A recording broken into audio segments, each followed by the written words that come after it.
आप खड़े हो जाओ। हाँ, इनको माइक दीजिए। आज मैं आपको सच्चे प्रेमी से मिलाता हूं। आप लोग कहते हैं ना प्यार, प्यार क्या चीज होती है, आज ये भाई आपको सिखाएंगे। लैला मजनू का नाम सुना है? वो तो सुना था, आज हम आपको दिखाएंगे। इनके प्यार को प्रणाम करना होगा। क्यों? क्योंकि इनकी कहानी कुछ ऐसी है, मैं आपको समझा देता हूं। इन्होंने जिस लड़की से प्यार किया, वो लड़की चूंकि बड़े घर की थी, समाज एक ही थी इन दोनों की। दोनों बचपन में आप साथ में पढ़ते थे क्या? हाँ सर, हाँ गुरुजी, साथ में पढ़ते थे बचपन में। ये दोनों साथ में पढ़ते थे, पर चूंकि जिस लड़की से ये प्यार करते थे वो लड़की बड़े ऊंचे खानदान की थी, तो लड़की के माँ बाप को लगा कि लड़का तो बड़ा नीचा खानदान है, अर्थात गरीब है, पैसे तो है नहीं। तो लड़की के पिता ने लड़की का विवाह दूसरी जगह कर दिया। कहाँ कर दिया? बहुत बड़े पैसे वालों के घर। पर वो बड़े पैसे वालों के घर जब गई तो वो बड़े पैसे वाले बड़ा रुतबा दिखाएं पैसों का, तो फिर वहाँ भी उनका सेटअप हो नहीं सका और वहाँ से लड़की का तलाक हो गया, है ना? हाँ गुरुजी, तलाक हो गया। तलाक हो गया। फिर ये घर आई तो इनके माँ बाप ने फिर दूसरी जगह विवाह कर दिया, जबकि लड़की की इच्छा थी कि मैं इस लड़के से विवाह करूं। ठीक है, लड़की की इच्छा थी कि मैं इस लड़के से विवाह करूं, पर माँ बाप ने फिर भी नहीं समझा कि चलो एक बार एक जगह से तलाक हो गया, जबकि लड़की की वजह से तलाक नहीं हुआ, उन लड़के वालों की कोई अपनी डिमांड रही होगी, कोई बातें रही होंगी, तो तलाक हुआ। फिर माँ बाप ने फिर दूसरे बड़े एजिड लड़के से विवाह कर दिया। क्यों? हाँ ये तो फिर उस लड़के के संग रहे तो वो बड़ा एजेड था, पर जब जाके देखा तो उसका ऑलरेडी एक पत्नी पहले से थी। क्यों? हाँ, उसने पहली वाली पत्नी को वापस ला लिया। फिर उसने पहली पत्नी को बुला लिया और इस लड़की से भी विवाह कर लिया। अब उसकी दो दो पत्नी हो गई। फिर अब जब दो हो गई तो फिर ये लड़की से इसको फिर उसने तलाक दे दिया। तलाक दे दिया, हाँ। फिर उसकी पहली वाली आ गई तो दूसरी वाली अर्थात इसकी होने वाली पत्नी को तलाक दे दिया। अब उस लड़की का दो जगह विवाह कर दिया उनके पिताजी ने। फिर भी ये लड़का उस लड़की से कहता है कि मैं तुमसे प्यार करता था तब भी जितना आज भी उतना ही करता हूं। और दो जगह से लड़की का तलाक होने पर उस लड़की का एक बेटा भी हो गया। 5 वर्ष, कितने साल का है अभी? 5 वर्ष, 7 साल का है अभी। अभी 7 साल का ये बेटा है। कहाँ आपकी धर्मपत्नी? ये लड़की के साथ ना बड़ा अत्याचार हुआ। माइक लो। राधे राधे गुरुजी। इस लड़की के साथ बड़ा अत्याचार हुआ। क्यों अत्याचार हुआ? केवल इसलिए कि लड़का पैसे वाला नहीं था और जहां इनके माँ बाप ने विवाह किया वो बहुत पैसे वाले थे, लेकिन वो बहुत पैसे वालों की संग होते हुए इस लड़की ने तो रिश्ता निभाया था, पर उनकी तरफ से नहीं चला। उनकी तरफ से नहीं चला। उनकी तरफ से मतलब वो मुझे पसंद ही नहीं करते थे। तो पहली शादी हुई तभी पहले दिन से ही तकलीफ देना शुरू हो गया था। फिर बाद में 1 साल उनके पास ही रही मैं, फिर भी वो मारते थे। फिर उन्होंने निकाल दिया और तलाक दे दिया। और दूसरी बार फिर मैं 7 साल ऐसे ही रही पिताजी के घर।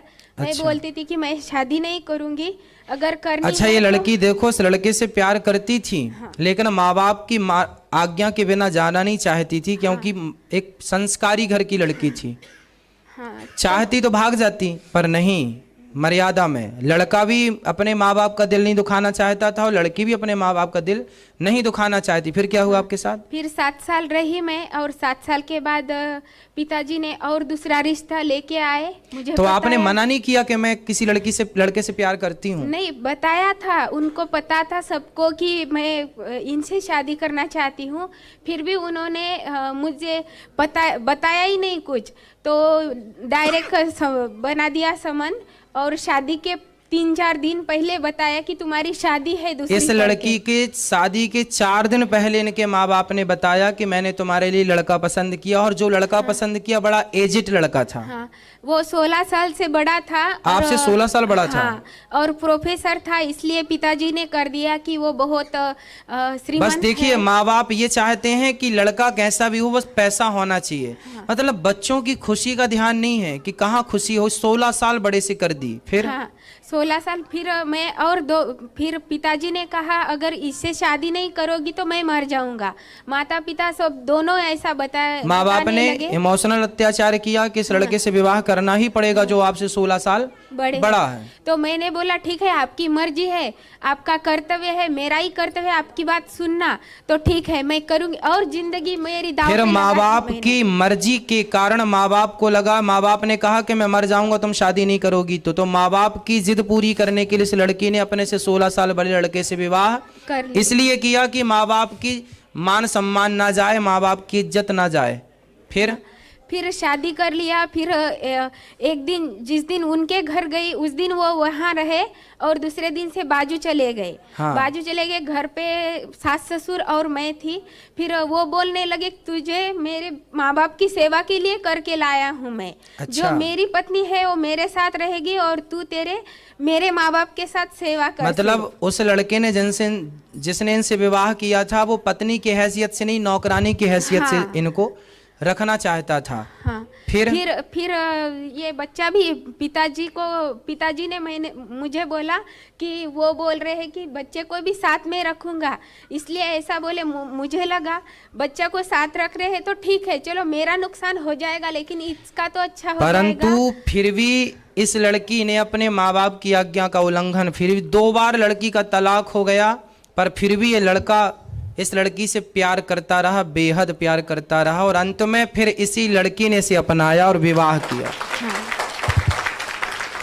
और फिर भी सोचिए, तीसरी बार जब इस लड़के ने इस लड़की का दामन पकड़ा तो लड़की के माँ बाप को खुश होना चाहिए था कि नहीं? नहीं, फिर भी उस पिता को लग रहा था कि मेरी बेटी गलत रास्ते पर जा रही है। लेकिन जब शादी करके इसने इस बेटी को खुशी दी, सारी जिंदगी में पैसों वालों को यहाँ जितनी खुश नहीं रही होगी उससे ज़्यादा खुशी इस लड़के ने अब दी है। तब जाके माँ बाप अब संतुष्ट हैं, दोनों के माँ बाप संतुष्ट हैं। तो आज के इस युग में भी ऐसी लड़की से भला देखो, प्यार तो लोग करते हैं, कर लेते हैं, लेकिन लोगों को लगता है कि शादी होगी चलो ख़त्म करो प्यार। लेकिन नहीं, शादी के बाद भी यदि 2 बार संकट आया उस पर, तो दोनों संकटों को झेलती हुई वो लड़की जब बाहर आई तो भी इस लड़के ने इस लड़की को एक्सेप्ट किया, पत्नी बनाकर रखा, और वही प्यार है पुराना वाला। तो ये आज के युग में ये प्रेम जो है ना, इस प्रेम का ही नाम है, ये है सच्चा प्रेम, और यही है ईश्वर। Love is God, God is love. यही है प्यार जो परमात्मा का स्वरूप है। तो बताइए, प्यार इसे कहते हैं जो कि आज हमने आपको प्रेम का प्रत्यक्ष जो उदाहरण दिया, दृष्टांत दिया। इन दोनों के लिए सुंदर तालियां। अब ये बताओ। हाँ। और गुरुजी अब तो ऐसा है, अब तो हम दोनों ने शादी कर ली, अभी 7-8 महीने हो गए। हाँ। अभी गांव इतना नाम निकालता है हमारा। हम जब हमारे गांव में हम दोनों ही कथा सुनते थे हाँ। आपकी 3 साल से, तो सब हमारी बात करते थे, ये तो ऐसे है वैसे प्रेम में पड़े हुए हैं, फिर भी कथा सुनते हैं। मैं बोली हमारा कथा ही अच्छा करेगी, भगवान ही अच्छा करेगा सब कुछ। तो अभी वो गांव वाले भी सुनते हैं गुरुजी, हमारे घर वाले भी सुनते हैं। मैं तो आप दोनों को प्रणाम करता हूँ। हाँ। क्योंकि आप लोगों ने इस कली काल में वो काम किया है जो असंभव था। क्यों जी? खासकर लड़के का मैं धन्यवाद दूंगा। और ये लड़का लेना बेटा माइक। क्या नाम है आपका? शुभम। शुभम। कितने भाई हो आप? 2 भाई है। अच्छा, इनकी माँ तैयार नहीं थी? हाँ, मेरी माँ। इनके पिता भी तैयार नहीं थे, क्योंकि इनके माँ बाप को भी लग रहा था कि मेरा बेटा है भाई, जिस लड़की से शादी कर रहा उसकी तो 2 शादी ऑलरेडी हो चुकी हैं, पर मेरा बेटा तो अभी कुंवारा है। माँ बाप भी अपनी जगह सही थे, पर इस लड़के ने अपनी माँ बाप को भी मनाया कि माँ चलो हम उस लड़की से शादी कर लेंगे जिसका पहली बार हमसे विवाह हो रहा है, पर चलो हम उसके संग खुश रह लेंगे, पर इस लड़की का तो जीवन बर्बाद हो जाएगा। तो जीवन में यदि किसी को हमसे खुशी मिल रही है तो यही तो ये फिर ये विवाह भी हुआ और यह एक प्रकार का पुण्य भी कर लिया इन्होंने। मैं इनको बोलती थी गुरुजी कि मुझसे अच्छी लड़की आपको मिल जाएगी, कुंवारी मिल जाएगी, आप कुंवारे हो। तो ये बोलते थे कुंवारी में और आप में क्या फर्क है, मन साफ रहना चाहिए। सिर्फ कुंवारी क्या, एक दिन कुंवारी रहेगी, लेकिन तू तो तेरा मतलब स्वभाव अच्छा है ना, तो वो किसी को नहीं चलो ये तो मिलेगा। प्रेम है, ऐसा बोलते। बस ये प्रेम है। भगवान करे आपकी जोड़ी अब गंगा और यमुना की तरह पवित्र रहे। पर आपके संदेश से समाज को ये सीखना है कि यदि लड़की और लड़का, यदि कहीं प्रेम है किसी लड़के का लड़की से, पहली बात, दूसरी बात, ये एक समाज के थे, है ना, आप दोनों हाँ, एक ही समाज के थे। हाँ। इस लड़के ने मेरे से लगभग 1.5 से 2 साल पहले आपने बात की थी, 2 साल पहले इन्होंने मेरे से फोन पे, जब इस लड़की का इनसे विवाह नहीं हुआ था, तब फोन पर लड़के ने कथा सुनी टीवी के द्वारा, फिर फोन लगा के हमसे बात की और हमसे सारी बातें डिस्कस की कि गुरुजी मैं इस लड़की से विवाह करूं कि ना करूं। तो मैंने इन पर ही छोड़ दिया कि बेटा अब आपकी जिम्मेदारी है, आप देख लो अपने ढंग से। पर धन्य है आपका विचार और धन्य है आपका ये प्रेम, सबसे महानता तो आपकी है। अब मुझे तो आपको ये कहना है कि ये जो आपका पति है, अब ये पति ही नहीं है, ये पति के रूप में साक्षात ये आपके भगवान ही है, ठीक है। नहीं, आज के युग में ऐसा होता नहीं है जैसा कि आपके साथ हुआ। अभी हम यहाँ मुंबई में रहते हैं ना गुरुजी, तो हमारी बात सब करते हैं। ये वो बोलते हैं कि ये इतना अच्छा रहते हैं। सुबह 6-7 बजे से हम कथा, रात के 12 बजे तक कथा ही सुनते हैं, सिर्फ भगवान का नाम लेते हैं। आपकी उम्र कितनी है? मेरी अभी 30 है गुरुजी। अच्छा। हाँ, इनसे 5 साल बड़ी हूँ मैं। अच्छा। हाँ, 5 साल बड़ी। चलिए, कुल मिला के भगवान ने आपकी जोड़ी तय की थी। हाँ। पर बहु जब संयोग हुआ तब मिली, और अब खुश रहिएगा, प्रसन्न रहिएगा, ठीक है। आपको कोई शिकायत तो नहीं किसी से? आपकी पत्नी अब ठीक है आपके साथ? आप खुश हैं अपनी लाइफ में? खुश है, प्रसन्न है? प्रसन्न है गुरुजी।